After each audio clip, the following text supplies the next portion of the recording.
Okay, so welcome everybody. We have a special guest speaker today from the left coast of Canada, Dr. Robin Friedlander.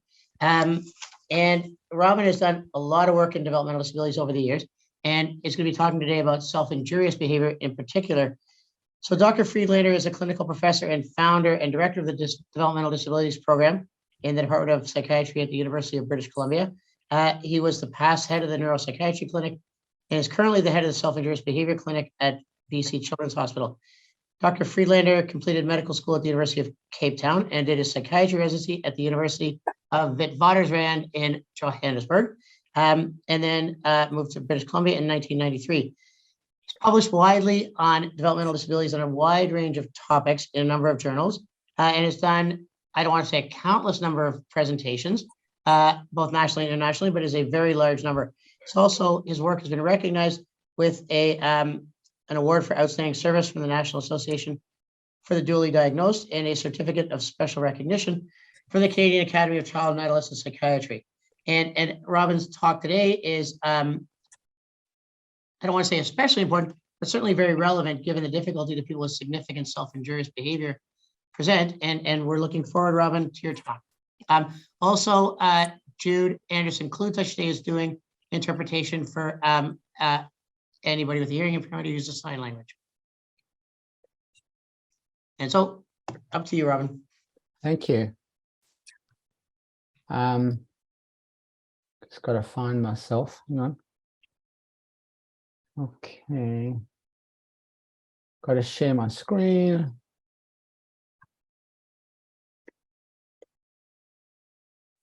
Aha. Okay, can everybody see that okay? Yep. All right, and you can hear me okay? What's that?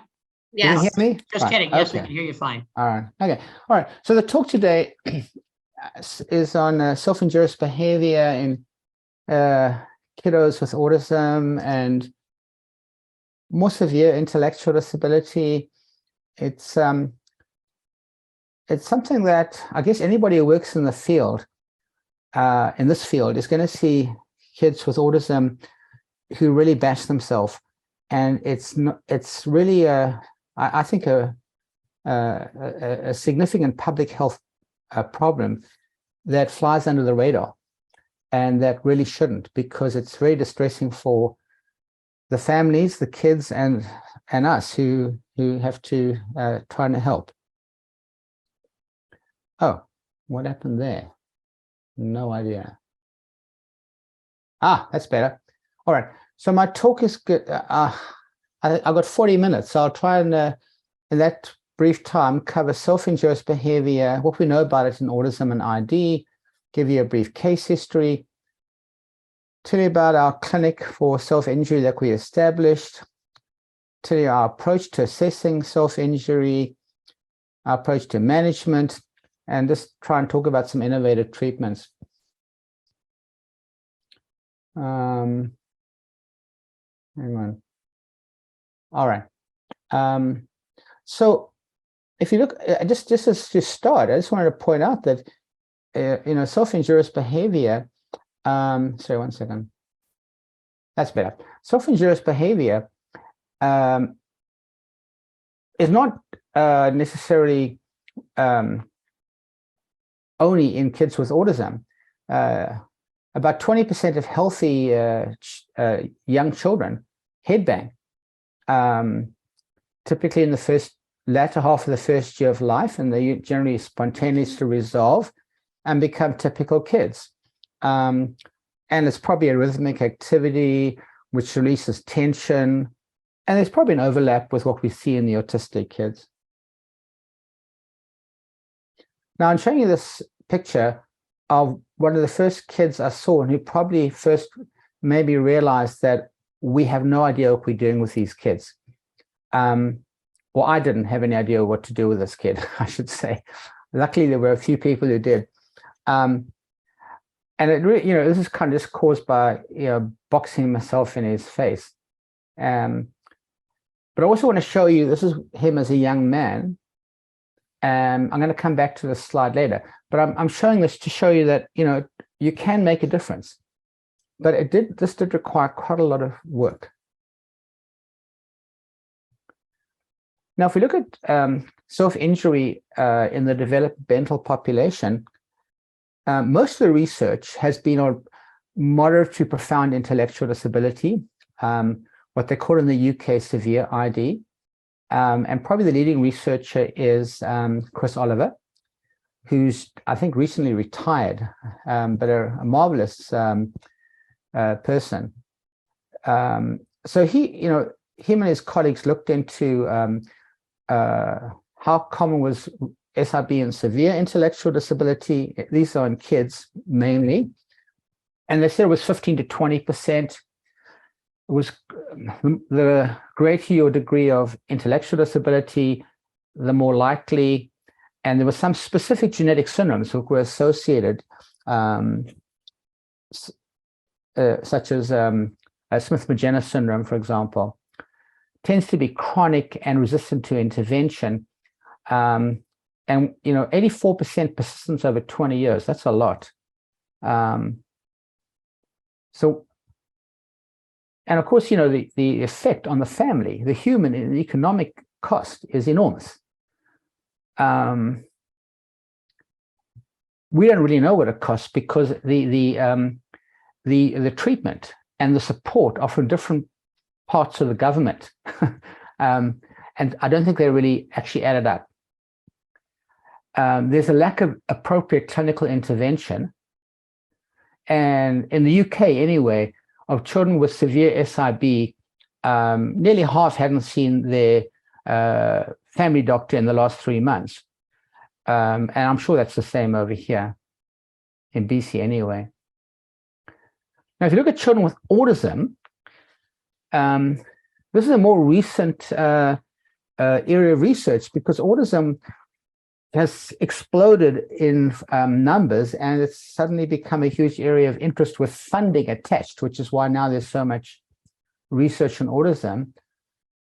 So you look at autism, any SIB is nearly half the kids, and severe SIB 18%. So that's much more than with intellectual disability, than with severe intellectual disability.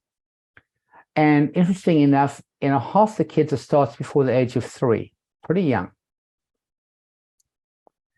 Tends to be head banging, biting, hitting other parts of the body. And if you restrain them in any way, their hands, they can't seem to control it, and they will bang their head with their knee. Chris Oliver developed a model for how SIB develops and is maintained. There's that kids with autism are more likely to have rhythmic repetitive behaviors. They're sensitive to internal states like pain and mood, or something in the environment that bothers them, like a noisy environment or people looking at them or demands. They developed SIB, which seems to have come off that the slide. But anyway, they develop SIB, and then the SIB is socially reinforced by behavioral contingencies. Okay, so this is kind of my revised version of that. And the only really difference is that I think there are 2 underlying states. They're predisposed to SIB. The one is the rhythmic repetitive behaviors, but the other is sensory discomfort. I mean, anyone who works in the field is aware these kids have significant sensory issues. We could give a whole talk on that, which I won't.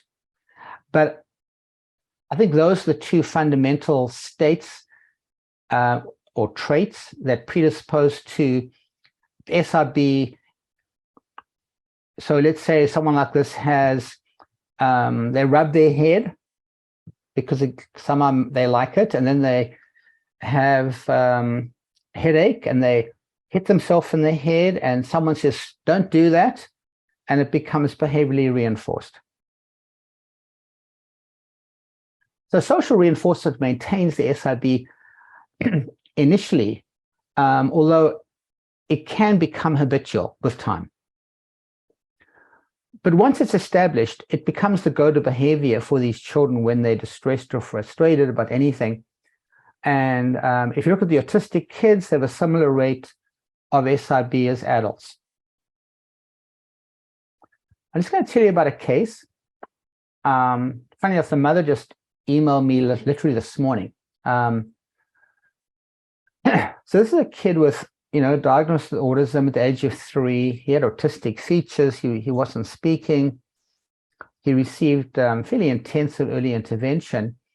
At the age of 4, he was actually admitted to BC Children's Hospital because of a 6-month history of only sleeping a few hours a night. He was less verbal. He was just grunting. He was much more sensitive, sad, and irritable. The mental status noted he was nonverbal, irritable, very active, hitting out at his mom. And they didn't find anything in the medical workup, but they noted that he had this severe sleep problem. And they treated it with quite a big dose of clonidine, 0.2 milligrams for sleep. And then about 3 months after that, the self-injury emerged for the first time at the age of 4. At the age of 6, he was assessed in our SIB clinic. He was hitting his head with his fist multiple times a day. Sometimes he would actually dive bomb the floor and hit the front of his head on the floor. The community behavioral consultant was, well, I'm not sure what she was doing, but she wasn't addressing the SIB. The other thing we found is he'd sometimes hold his head and cry for hours at a time. And he couldn't tell us, but we suspected he had migraines, and this was treated. And actually, the mother contacted me this morning saying he seems to be holding his head and in pain again. So anyway, as we got to know him over the course of the following year, he was having ongoing cycles of, poor appetite, low energy, worse sleep, decreased attention, anhedonia, and just walking around hitting himself or crying. There's a strong family history of mood disorder. He's pretty young. He was 6 years old, but I think it was clear that he had a major depression. We treated it with escitalopram, 2.5 milligrams daily.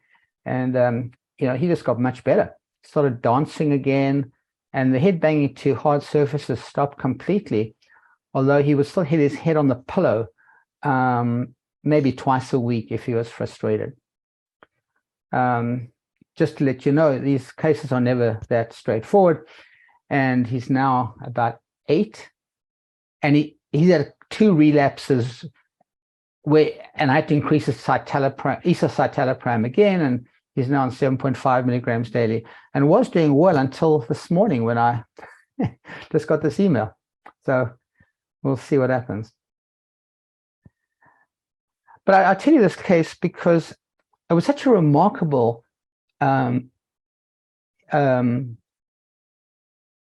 presentation of a cyclical unipolar depression in a very young child with autism, where the SIB was clearly related to his mood. And when his mood improved, the SIB was much improved, and then was only a communicative and occasional.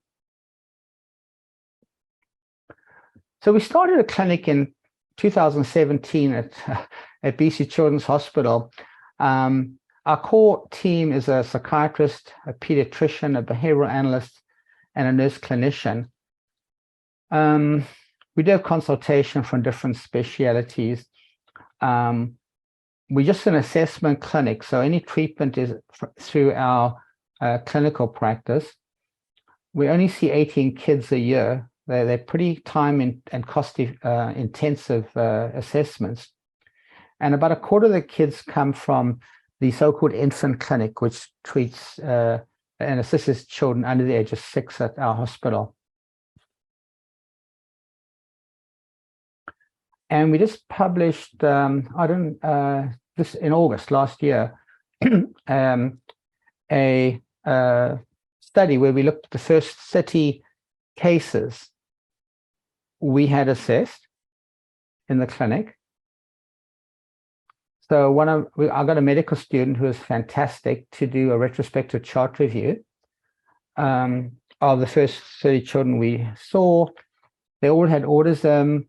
They all had ID. Most were fairly severe ID. They were mostly nonverbal. They had fairly severe SIB. To get into the clinic, they had to have severe SIB. It was typically multiple times a day with tissue injury. So the findings were that 90% of these kids had physical comorbidities, but they were being addressed by the community pediatricians.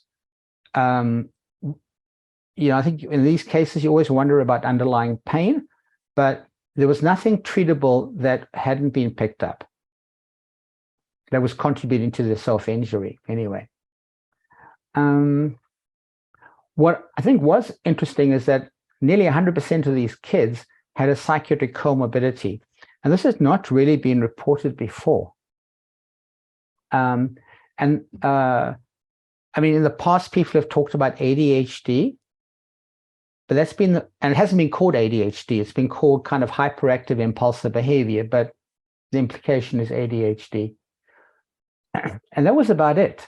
So we found an association with, ADHD, early onset mood disorder, tics, ARFID, and OCD in this population. When we looked at the improvement of the kids over time, from when they were assessed until we did the retrospective chart review, most of the kids were minimally improved. In other words, not very impressive. But there were a minority, like the kid I presented, who were very much or much improved. So, I think if you're going to have a kid, if you want to assess a kid with autism, you really have to look at 3 main areas: medical, psychiatric, and psychosocial, including behavioral. So, you need a good head-to-toe examination by a pediatrician. I'm not going to go into this, but it's remarkable how even things like constipation can make a huge difference. We're giving kids meds to constipate them. Some of them just have more liable to get constipation, and that in itself can cause enough distress. And if you're not verbal, that might present with quite severe SIB. Okay, the other thing to be aware of is dental. I think we're all aware of dental problems, but generally pediatricians aren't dentists, and so it kind of requires someone to try and coordinate all these different moving pieces, making sure they see the pediatrician, the dentist, and often there's no one actually who takes on that role officially in this province anyway.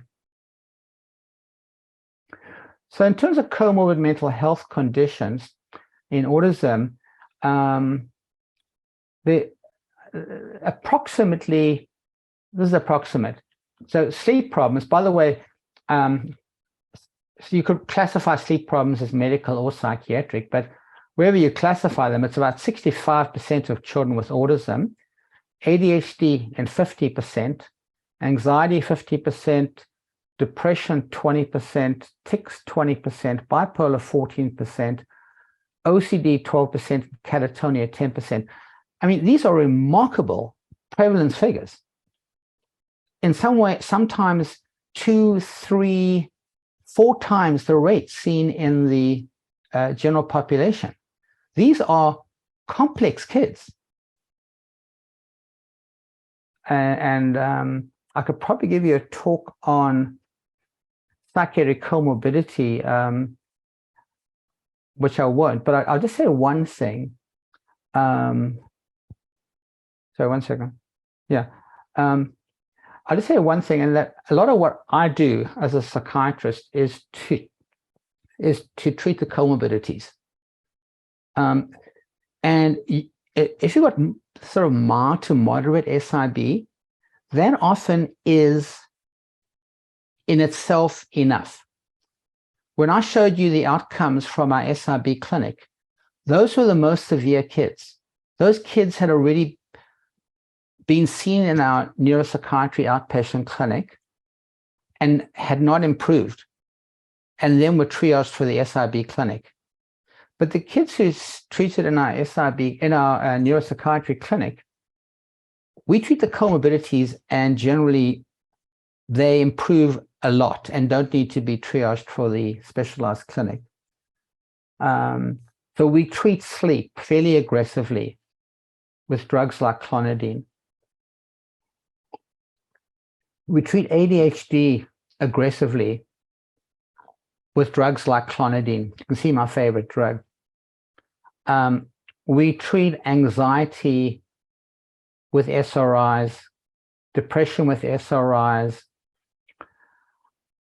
Tics is an interesting one. We don't normally treat tics per se, but every now and then you see someone where the tics are actually, where the self-injury is a manifestation of their tics, it's part of their Tourette's.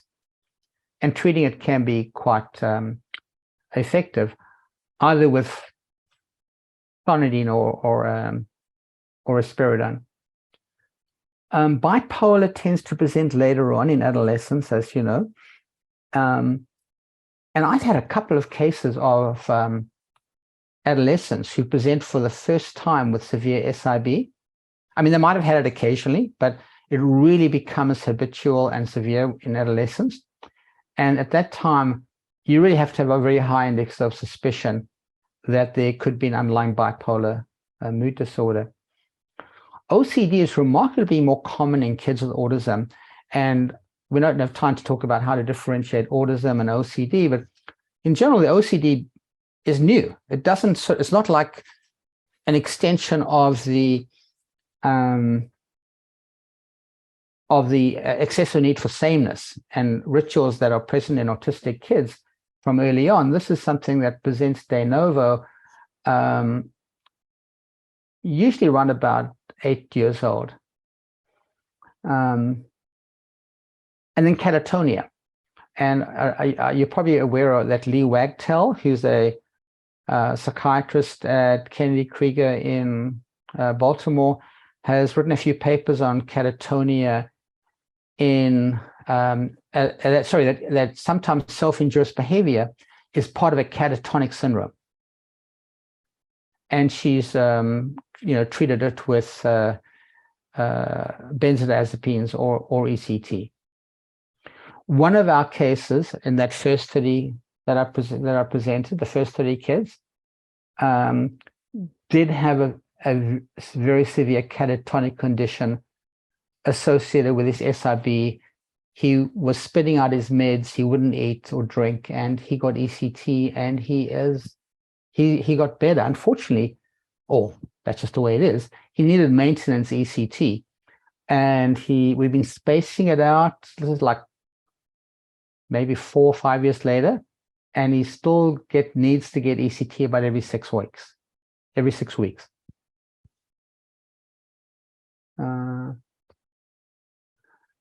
All right, so psychosocial. So here we're talking about environmental factors. Let me see the next thing. Okay, yeah, I better go. All right, so environmental factors. Here we're talking about, like the kid doesn't like loud noise and bangs their ears like this. The kid is frustrated and can't communicate.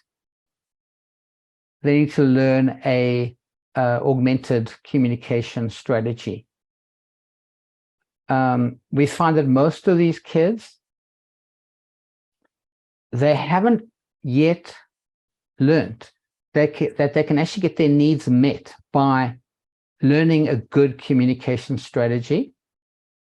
And so they tend to use their iPad for entertainment, and it isn't really being used as a good communication tool. Sensory is a very interesting one.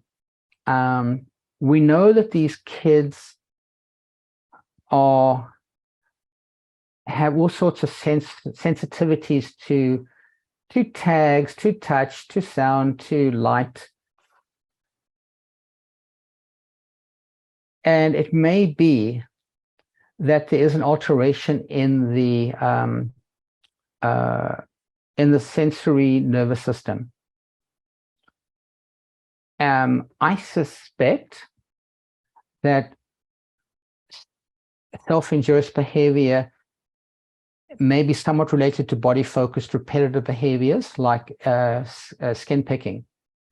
And we probably should learn something from the literature, which is emerging. Learned behavior, we talked about how SRB is socially reinforced. If it's severe, these kids will need some kind of, restraint is the wrong word. What I really meant is some kind of protection. Either usually a helmet, but they might need gloves. And the problem with any of these strategies like helmets and restraints of any kind is that the kids become dependent on them and they self-restrain. And this is a phenomenon I've only become aware of in the last year or so since working with these kids intensively. So one of Chris Oliver's colleagues, I think it's Caroline Richards, did a study looking at 208 children and 216 adults with autism, mean age 25. They found that nearly half the kids had self-injury. I told you that figure at the beginning of the talk, but almost the same percentage had self-restraint. This is really interesting. And it makes you recognize that if you're going to treat self-injury, you have to also deal with self-restraint. And I'm just going to show you something. Okay, so it's associated with more severe self-injury, more severe ID, and what Caroline Richards and her colleagues call, I think they call it hyperactive impulsive behavior, but what I would call ADHD-like symptoms. And it supports the theory that self-restraint is displayed in order to not just to reduce the self-injury, because the kids don't want to do it, they can't seem to stop, but that it's also associated with poor impulse control. And it may be that self-injury itself is associated with poor impulse control.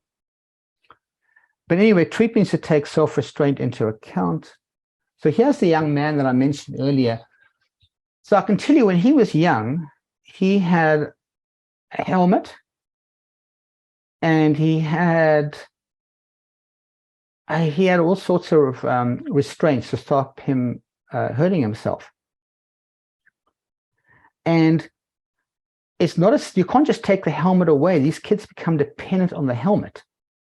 And so what the behavioral team did, and it was a very skilled behavioral team, is they chipped away at the helmet dependence until he was able to live with that red band around his head. That was able to provide the sensory pressure that was sufficient to allow him to not need to hit. The other thing they did is they gave him some objects. So you can see he's got like an object in his left hand, which he holds, which somehow takes away or with that he's able to control the urge to hit. And his right hand is in his pocket as a form of self-restraint. So he looks quite like a cool kid. But it just shows you the strategies that may be needed to deal with the not just the self-injury, which I haven't talked about, but the self-restraint aspect that the kids develop to manage it themselves, and then becomes an additional target for treatment. So the approach to management is, teach augmented communication, assist with self-regulation and distress tolerance. I mean, this is like obvious, but I can tell you, in our experience, most behavioral teams and most schools, their main aim is to prevent self-injury. And so anytime there's anything that could distress the kid, they take it away from him or her, usually a him. And so the kid never has an opportunity to build up their tolerance to stressful and distressing factors. Obviously, a good behavioral analysis is needed to understand the function of the behavior if it's severe. And I've talked about restraints and addressing self-restraint. In terms of medical and psychiatric, identify and treat underlying medical illness, treat the sleep, big, and treat the psychiatric comorbidity. There's one more thing I haven't mentioned, and that is that you need someone to be, I guess the term is the case manager. These are complex kids. The families are under enormous stress, and they can't be expected to be case managers for their own children. I don't know what it's like in Ontario, but I can tell you in British Columbia, no one, as a rule, is designated as a case manager. Often the pediatrician picks up the role, but they're busy, and they need. It really should be someone who's designated to do this. So some thoughts about treatment, just to close off. So Chris Oliver, talked about one of the biggest problems is the lack of implementation of behavioral treatment. Despite, nearly a half century of really good research, he said it's not clear why there's such a widespread failure to deliver demonstrably effective interventions based on applied behavioral analysis, which is supported by such a strong empirical literature. And maybe we can talk about that after this. So I've been thinking lately about pharmacology apart from treating psychiatric comorbidity, because, psychiatric comorbidity is vital. I personally think it should be the first step. I don't think prescribing antipsychotics should be the first pharmacological strategy, but treating comorbidity is not always enough. And there is a role for atypical antipsychotics targeting irritability. They also reduce stereotypic movements and tics, which may be therapeutic. There's been quite an old literature on naltrexone. I say old because I don't think I've seen anything written about it recently. But Frank Simons, who's a psychologist, he's actually from Calgary, but he lives in Minnesota. He did a systematic review nearly 20 years ago, concluding that naltrexone, by blocking opioid receptors, was effective compared to placebo in reducing self-injury by about 50% from baseline levels in 50% of patients. These were adults. My personal experience with naltrexone is that I don't use it much. And the reason is that there's usually I'm spend a lot of time treating psychiatric comorbidities, and that often is enough.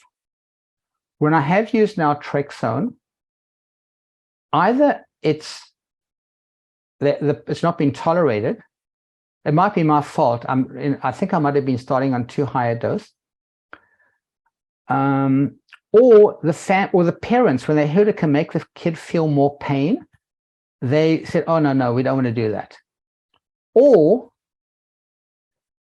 there might have been a kind of extinction burst, where the kid was feeling more pain and then did more self-injury to try and get this, whatever they were getting from the self-injury before, and the parents didn't have the tolerance to stick it out. All I can tell you is I haven't had great success with naltrexone. So what other options are there? Well, there's NAC, N-acetylcysteine.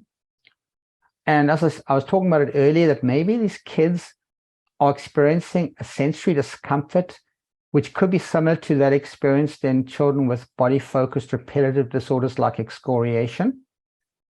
And there actually was a case report on this in 2014, but it was a more high-functioning kid. I'm not sure it's that relevant. But there are people looking into it. There's actually a clinical trial that is currently registered in the US for using NAC for treating SIB and Cornelia-de Lange syndrome.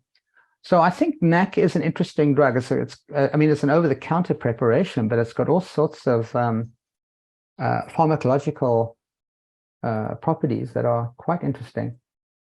Clonidine, there are no studies using clonidine for SIB, but it does reduce overarousal and tics, and we find it clinically very useful. Fluphenazine. Now, I must tell you, I've not yet used fluphenazine, but I'm thinking of it. Gualtieri was a neuropsychiatrist who wrote a very, I don't know how to put it, a very convoluted, complicated book about his clinical experience with neuropsychiatric patients in 1989. And he mentions fluphenazine. He had this D1 dopamine hypothesis that maybe it's the D1 dopamine receptor that is involved in self-injury in autistic kids and adults. And fluphenazine actually is a mixed D1, D2 dopamine antagonist. I think it's worth, we're talking here about completely off-label treatments, but I think it's worth considering. Dalvalproix, mean dose 800 milligrams daily, did reduce repetitive and stereotypic behavior in kids with autism. This is Hollander, quite an old article in 2006. I haven't seen any follow-up on that. But if we think that repetitive and stereotypic behavior is part of SIB, maybe dalvalproix has a role. Okay, this you probably know about this because you're in Ontario, but I had a mother who wrote to, she said, my son slaps his cheekbone and his jaw severely, is constantly seeking restraints. He can't help himself from hitting, and he's in much distress from it. Puts his fist down his throat, engages in uncontrollable lip biting, and his eye poked so much that the white of his eye was completely blood red. He had on a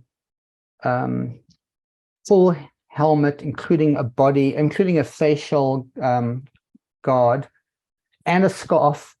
And if anyone moved it, he would hit. And if he could get a way of getting under the helmet, he'd hit. It was refractory to, he's only 10. It was, in fact, less, 9 years old. It was refractory to my best pharmacology and pretty good behavioral treatment. So the mother wrote to George Abraham, who's doing the study at sick kids of deep brain stimulation for self-injury and autism. It's been shown that deep brain stimulation can be helpful in dystonia and recently in severe self-injury and autism. She got him into the study, and he had his DBS at the end of last year. And I can tell you he doesn't have a helmet anymore, and he's calmer, and it looks promising. I had to look it up because this kind of is all new to me. I'm a psychiatrist, but you can see where the nucleus accumbens is, and they put a probe into the nucleus accumbens.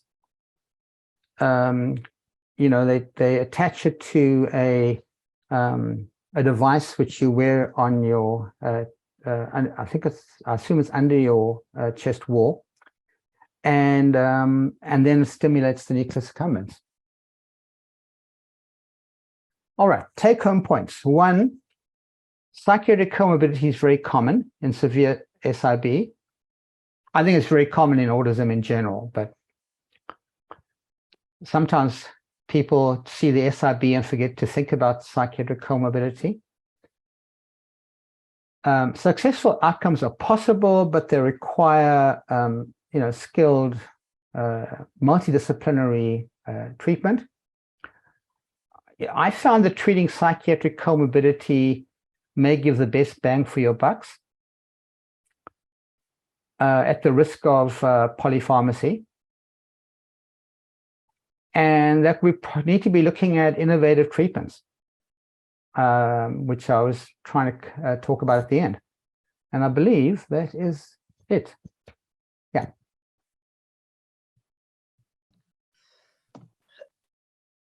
Thank you, Robin. I mean, that was a fantastic overview and a lot of food for thought. So we have lots of time for questions. And just so you know, Robin, our attendance today is significantly greater than typical. So apparently people were really enthused about your topic and about you as a presenter. So if people have questions, it's easier for me, not that that matters, but if people use the raise hand function, then they can ask the question out loud. You can also use the Q&A if people prefer. There is a question already here, Robin. It says, I'm wondering if the mood disordered child on escitalopram keeps relapsing with self-injurious behavior. Could it be bipolar disorder with mixed features such as dysphoric mania? And would it then be possible to add or switch to a mood stabilizer? This person also wonders if anxiety, depression, and bipolar disorder can have overlap if you consider anxiety as possibly being a mixed feature syndrome. And is it possible there's a higher incidence of bipolar disorder in autism than we realize? Okay, so 3 points. I'll try and address them all. The first one is the kid with depression has not yet presented with manic features, but if you got recurrent cyclical unipolar depression between 6 and 8 years old, you at high risk of getting bipolar when you get older. Maybe just the third point was about bipolar in autism, I think. Is that correct? Yeah. So question was, to go back though, would it be worthwhile if there's a high risk of those people developing bipolar disorder? Would it be worthwhile to consider adding in a mood stabilizer to prevent that, I suppose, and also the worsening of behavior? But also is how much overlap is there between anxiety, depression, and bipolar disorder, particularly with mixed features? And then a question of, is bipolar disorder perhaps more common in autism than we realize? Yeah, sorry. Okay, thank you. Yeah, I mean, this kid, trying to think what else he's on besides escitalopram. But yes, I think your point is well made. This is the kind of kid who may well need to be on a mood stabilizer. The question is which one. I think if a kid's got unipolar depression, has not yet experienced mixed or manic features, because in between his episodes he's fine. I'm actually not sure what I would start with. What would you use, Rob? I suppose divalprox probably. Yeah. Although realistically, I don't use it very often. It's more desperation than anything else. I'd probably use an antipsychotic I can't remember if he is on a small dose of risperidone, but I'd probably use an antipsychotic as an adjunct. Probably risperidone.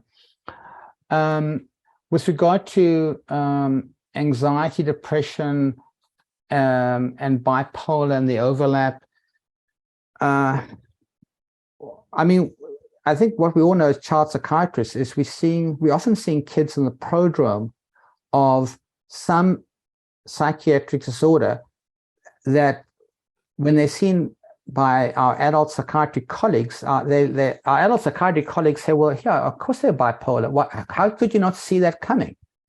And of course, we know that there are a lot of prodromal symptoms that don't become a full-blown psychiatric illness. I mean, as an example, hallucinations are incredibly common in child psychiatry, and most of them don't lead to schizophrenia. Most of those people don't become schizophrenic. So, child psychiatry requires a high index of suspicion, but also a lot of patience. And because we often see kids like this who have anxiety and mixed, not this kid in particular, but we see kids who got a mixture of anxiety and depression and mood, emotional dysregulation. And the question is this, a prodrome of bipolar? And we don't know for sure. But we do know that mood disorders, including bipolar, are more common in adolescents with autism. Actually, it was a nice study done by, I can't think what her name was, Elspeth Bradley in Ontario, where she looked at all the kids in the Niagara region, adolescents in the Niagara region. I think they all had, I can't remember if it was intellectual disability or autism. She looked at intellectual disability, but she took out the autistic group, and she showed a much higher rate of cyclical behavioral changes in those teenagers, which she correlated with mood disorders. She didn't differentiate, I don't think, if they were unipolar or bipolar, but yeah, there's a higher rate. And apparently that, I haven't looked at the literature lately, but I'm pretty sure that there's a higher rate of mood disorders in the families of children with autism as well. Is that correct, Rob? I think it's more for depression than bipolar, as my reading of it. And one really elegant study, they looked at parents, people with Down syndrome. So they're sort of controlling for disability and things like that. But I think often the episodes of depression predate the birth of the child with autism. So it seems to be not necessarily just related to stress. Yeah, that actually is, I'll tell you a fascinating story.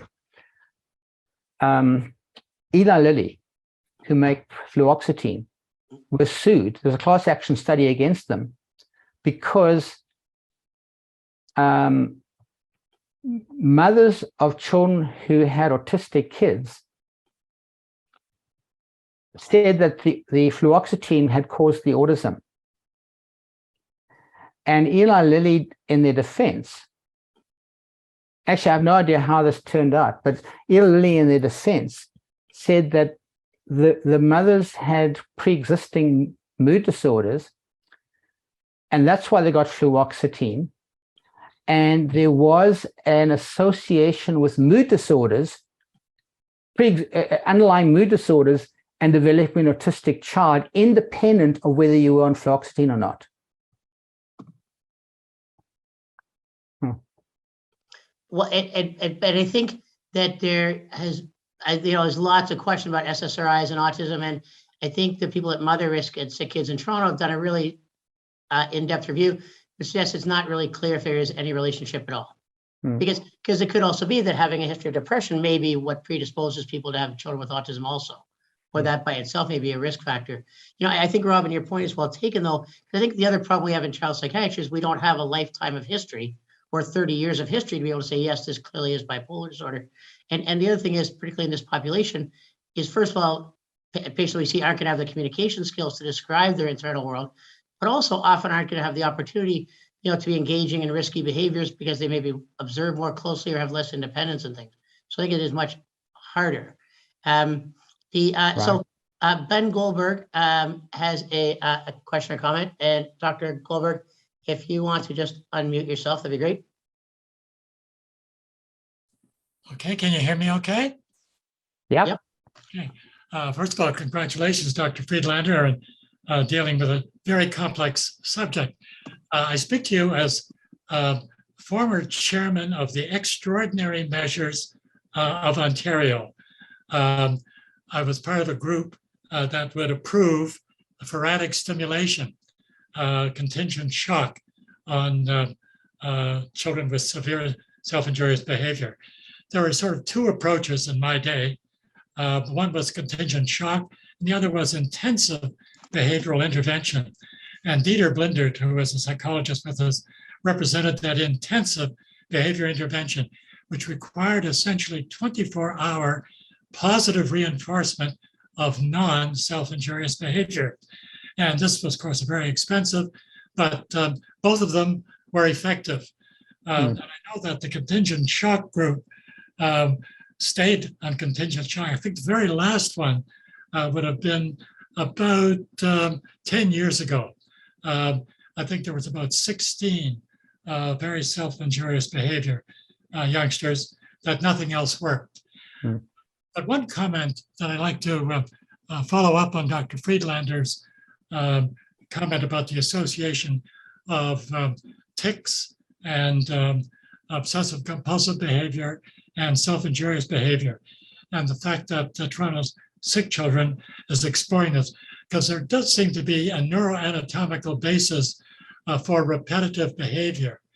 And it's almost as if there's a block in the neural circuits that this doesn't continue. But I just wanted to say that things have come a long distance since our days of extraordinary measures, which are no longer approved in Ontario or the United States. But there's a long history of those particular approaches.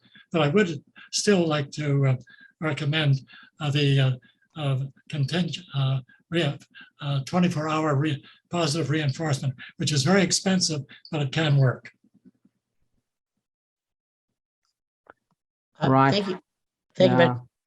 So I have two brothers I see who have autism, and one of them has significant self-injurious behavior, and his parents actually contact people like sick kids.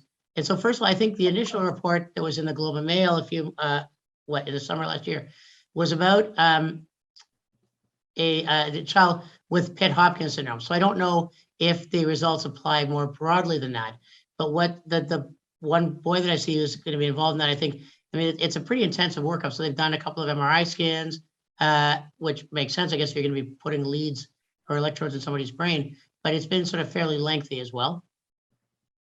And so, I think we have to wait and see what the evidence shows in these other people as well. But Robin, I was going to ask you, how, when you talk about severe self-injury, so I think severe is sort of a buzzword now, I don't know about in BC, but complex is the word for everything in Ontario now. So, earlier you said it has to be multiple times a day, and with tissue injury. I think the issue of tissue injury, when you talk about very young children, becomes problematic because they may not have the strength to hurt themselves. So how do you guys actually define severe self-injurious behavior? Okay. So we used a scale. God, I'm trying to think what it's called. 1 second, I'm going to have to find it. Sorry, give me a second. So we use a scale that, by the way, this is a really important point. Like, I think it's so important to be able to measure and have everyone talking the same language when we talk about severe self-injury. But we've been using the behavioral problem inventory, which has a self-injurious behavior subset of questions. We like it because it asks all the different questions about where do you hit yourself, what part of your body, and is there tissue injury? And it basically, there's a Likert scale from looking at how frequently you hit yourself and if there's tissue damage. But the thing about tissue damage is because a lot of these kids are wearing helmets nowadays, tissue damage is not always evident. So I think often the frequency of the self-injury is the most useful.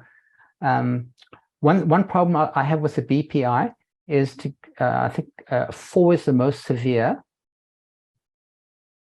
which means that you're doing it hourly, the self-injury. A 3 means you're doing it daily. But we have kids who do it multiple times a day in bursts, but not hourly. So we kind of put in a 3.5 to carry those kids. So I think if I had to make a good suggestion for measuring severity, it would be between a 3 and a 4 on that scale. Yeah, because obviously we're talking about very limited resources, and so we want to make sure we're directing them at the people who are most in need, I suppose. Yeah, because I mean, we all see lots of kids, who might hit themselves and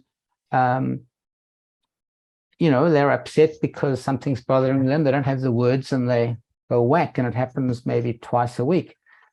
I mean, I think, I don't know what it's like in Ontario, but in BC, if you're autistic, you get the same funding whether you never whack yourself and actually are doing quite well, or if one of these kids with severe self-injury. They're in the process of moving towards a needs-based program here for funding, as opposed to just one size fits all. I'd love to hear how they're going to develop need. Well, that's an interesting question, because a lot of it, I think, is on a lengthy interview with parents, and I wonder how much bias that introduces. But I don't know a lot about it at this point, because it's only been 6 months or so, I think. I've had some thoughts about this because they're talking about it in BC as well. And I mean, I think if you're going to look at needs-based funding, I think one has to have objective measures like critical incident reports in the school, whether the kid's able to attend school, how many hours they can attend school, like, real hard data. Except those things are very subjective. Like, those really depend on school to school, though, don't they? Yeah. Unfortunately. Yeah. I mean, I think you're absolutely right. And this is a huge issue, is how do we actually assess that? Yeah. And I think it comes down to quality of life and how it interferes with that. But that's going to be so dependent upon other things as well. Yeah. But anyway, so Robin, there's a comment here from Carrie Boyd. Thanks, Robin. I appreciate the comprehensive interdisciplinary approach. But and so Carrie wondered about genetic testing. Is it part of the assessment that you do? And then Carrie also put in a plug for Elspeth Bradley's help model for addressing and assessing health issues. And Sarah O'Flanagan has put the link for that in the chat if people want to see it. So, but do you generally do genetic testing as part of your workup? Yeah, we do. We have a geneticist involved who sees the kids. But I can tell you, so far, it hasn't changed the outcome. Yeah, that's my experience also. Although we had one kid, if we've got a minute, one of my colleagues who was Gabriela Horvath, who's a metabolic diseases pediatrician, she had a kid who had, I can't know what made her do it, but anyway, he had really severe self-injury, and they did a lumbar puncture as part of a workup, and they found he had low neurotransmitters, specifically dopamine, and they treated him with dopamine. I can't remember what form of dopamine. I think they gave him L-Dopa 3 to 4 times a day, like carbidopa, and he got much better. Really? So it makes it worthwhile. Actually, I've got a young lady that I see who somebody did blood work on her, and in Ontario, with all the requisitions for blood tests we have, after creatinine, it says uric acid. I suspect that it's supposed to be urea, not uric acid. But anyway, so somebody checked off uric acid, and this girl who's quite self-injurious has a fairly, like, her level of uric acid was double the upper end of normal. And so I've never seen anybody with Lesch-Nyhan syndrome, but that's why I'm trying to sort of figure out if that could be part of the issue, because she's very self-injurious and bites herself as well. Huh. But it was sort of an Yeah. accidental blood test almost. Hmm. There's a question here from Ajanainen, who's the physician in charge of CPRI. From a behavioral perspective on intervening with self-injurious behavior in the moment, how do you define the threshold at which you attempt to stop the behavior, such as restraint versus continuing techniques such as planned ignoring or distraction? So at what point do you get involved in preventing harm to the person? Well, I think that's the $1 million question. I think you have to have safety as your first, number 1, 2, and 3. At some point, if you want to intervene behaviorally, you have to there's going to be some kind of extinction burst where the behavior might get worse. And you might have to tolerate a certain level of self-injury. So it really needs to be part of a comprehensive plan, which is worked out in advance. And at what point you say, okay, we're going to go to the helmet and stop the intervention. I can tell you that we don't have an inpatient unit for these kids. We don't even have a day program for them. And so it's very hard to do a comprehensive intervention as an outpatient. Yeah, I know it's similar here that I've been sort of loosely talking with people here at CPRI that really across the province, there's not a collection in any one place of expertise. And so it's sort of hit or miss in a lot of places, unfortunately. I think that what I really liked about your talk, Rob, was when you talked at the beginning, but what the human cost of this kind of behavior is. And I think for parents to watch their child hurt themselves must be devastating. And I don't know if I, as a parent, could watch my child hurt themselves and not intervene, right? I think, we can say that you should ignore it and not respond to it. I just don't know how many parents are actually able to do that when their child is hurting themselves.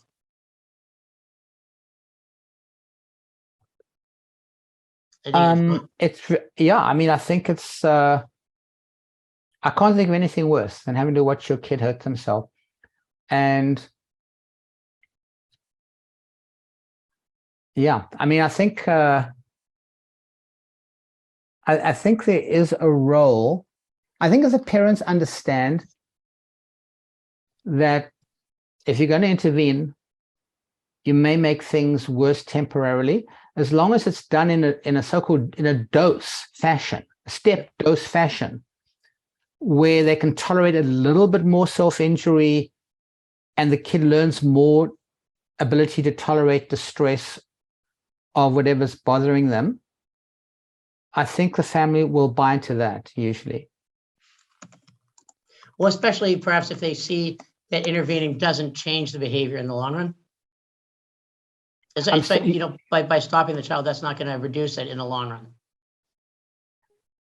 Right. So they have to understand some behavioral principles to buy into that.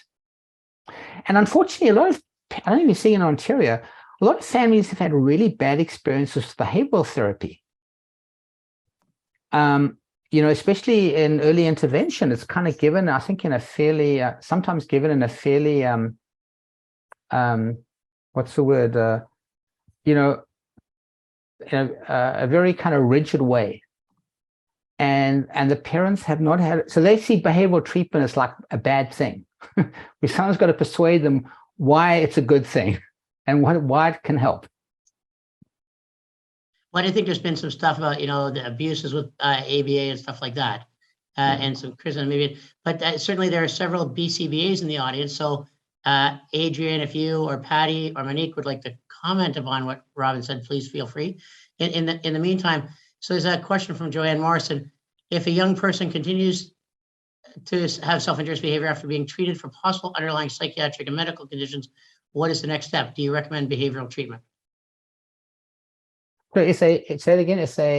And so if you've addressed sort of potential comorbid mental health problems and medical problems and self-injurious behavior continues, would you recommend behavioral treatment at that point?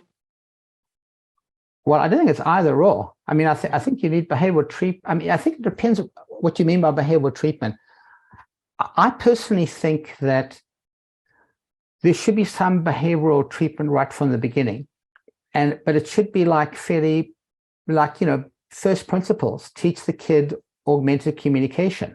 Teach the kid a way of, an alternative way of dealing with self-injury, such as holding their hands like, in front of them, or holding that, like that young man was holding an object in his hand. So there are some very kind of basic behavioral strategies that can be really helpful without having to do before you even have to do a formal functional analysis of the behavior. But yeah, I mean, if the basic behavioral strategies aren't, well, if they're not working, the kid, probably should get a functional behavioral analysis to understand what other factors are involved. And it's not either or. I think you need to address, medical, psychiatric, behavioral, all at the same time. Yeah, you need someone in charge as well. But the way I think about it, I think medicine's outside of this comorbidity stuff. I think, the way I think about it, it's a way to enhance or facilitate behavioral interventions. And that definitely is not one or the other.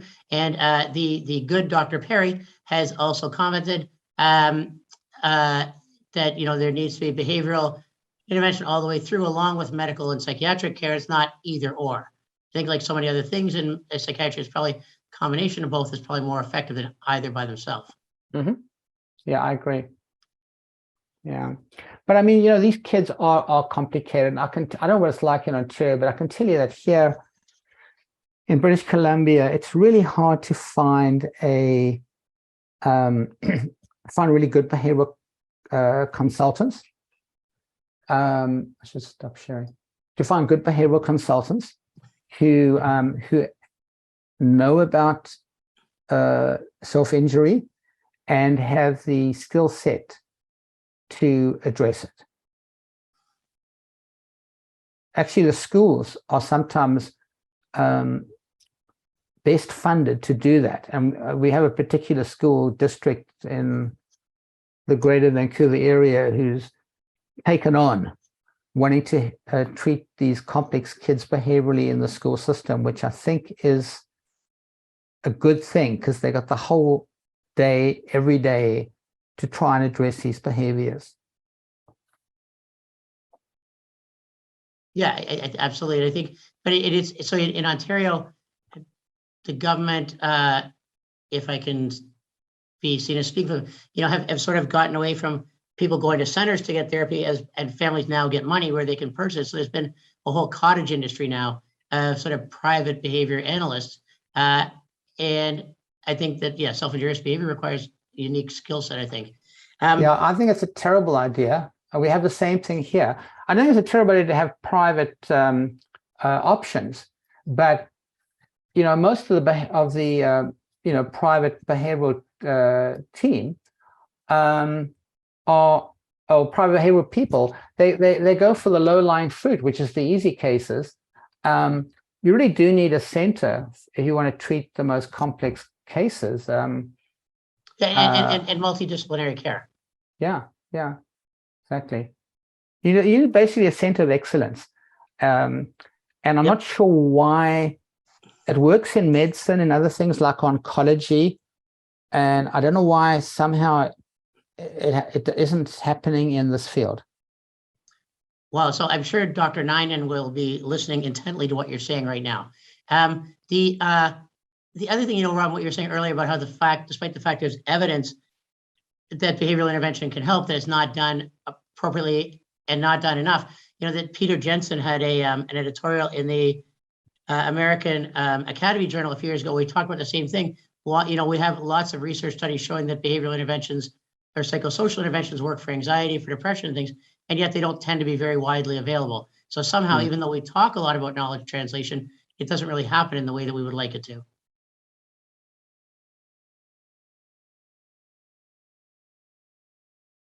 And the reason? Well, I would assume it's money. Personally, I don't know. Well, yeah. I think what happens is that I mean, part of the problem is we have two different funding sources, and we, as in the health system, we have no, in British Columbia anyway, we have no influence over the autism funding, which goes through a different ministry. Yep. So if they want to spend the money badly, we have no influence.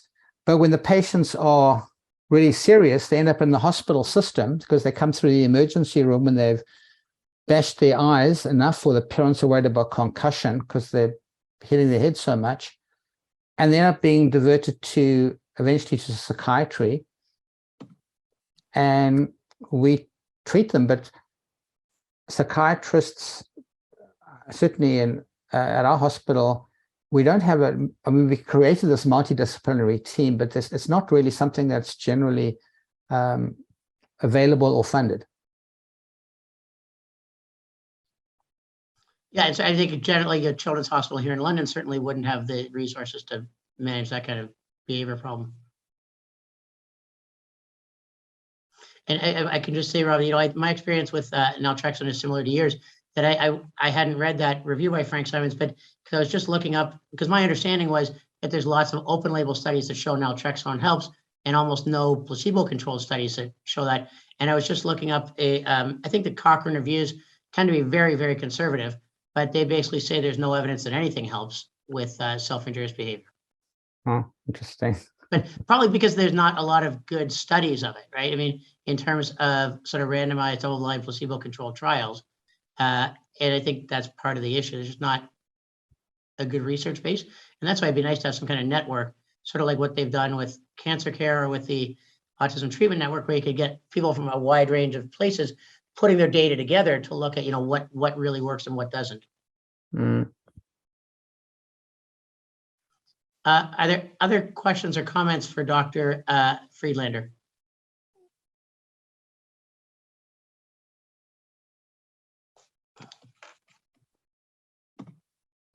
I mean, what interests me is, is you've got your division in Ontario at Western, which I believe Ben Goldberg set up. Yep. And we've got our sort of our program at BC Children's Hospital and UBC. I'm not aware of any other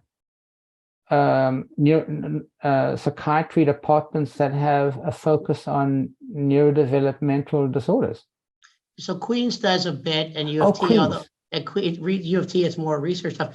But Sarah O'Flanagan and I have a paper coming out in the Canadian Academy Journal in the next few months, where we did sort of a survey across the country of training in developmental disabilities and psychiatry residencies. And the bottom line is it's abysmal, I think is sort of the answer, with a few exceptions, but it's minimal at best in most places. Yeah. Well, I'm not sure how much interest there is. Our paper on, which we just published on the self-injurious behavior, our first 30 cases, we sent it to the Canadian Academy of Child Psychiatry Journal for publication, and they wouldn't even send it out for review. Really? I'm surprised by that. Yep.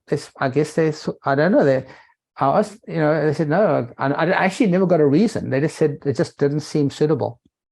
But, I think it probably is a bit of a niche area, but as you pointed out, the cost in terms of public health and dollars is huge. We had a young man here in London a few years ago who had been at Sick Kids in Toronto for about 6 months prior to coming to London, and he had been in a single room in restraints a huge amount of the time. And so if you can, what the cost of that must have been is enormous. And I think it's just because there's so little resources in this area, unfortunately. So the other thing is, so one of the attendees, Ashan Virakumar, I don't know if you've spoken to him, but he's a PGY 4 right now, I think, who's coming to BC to do his residence fellowship. And he actually has done some stuff in self-injurious behavior and with deep brain stimulation. So I think you're fortunate to have Ashan coming to work with you. Look forward to it. Yep. Okay, well, if there's no other questions, we'll stop there. Robin, this was fantastic. And it's always great to get sort of, actually, hang on, there's one other question here at the end. Oh, no, Dr. Perry just said thank you for that. But I think I can echo what Adrian said. This is a fantastic review and very sort of thought-provoking in terms of what we can do to help a really vulnerable and very needy group of people, and how we just don't have a good handle on it. But thank you, Robin. This was an excellent review, and I really appreciate it. Thank you, Rob. Thanks for the opportunity. Oh, our pleasure, by all means. So just if I can, just quickly before we wrap up. So in the our next session is in January, and I've lost paper with the date on it. February. Oh, okay, February. Oh, right, it's January now. This is the January session. So sorry, February 28th, 2023. Miriam Nouri is going to be talking about something related to neurology and developmental disabilities. Our annual spring CPD is on March 22nd, and registration is open and can be found at our website, which is ddp.uwo.ca. Speakers are Mary Jenkins, who's going to talk about movement disorders. Caitlin Cassidy will talk about sort of transitional care, and then Jenny Wells will talk about aging and developmental disabilities. And our annual research day is on June 8th, and the call for abstracts is open, and we will announce a keynote speaker soon. If after people exit, you'll get an email, I think. Is that correct, Sarah, with evaluations? It'll be both. When you exit the webinar, it should pop up on your screen, the link to the evaluation, but it will also be sent in the follow-up email with the certificate of attendance. And if people have thoughts about other talks in the future, please let us know, because it's always very, very helpful. And so once again, Robin, thank you very much for this. In the Q&A, there's a number of comments from people thanking you for the talk as well. So I think it was very well received. And the fact that it's 5:20 and there's still, more than 35 people around, I think that's a good sign. All right. Thank you, everybody. And we will see you all next month. Jude, thank you again. Rest your arms. All right. Take care, everyone. Thanks, Robin.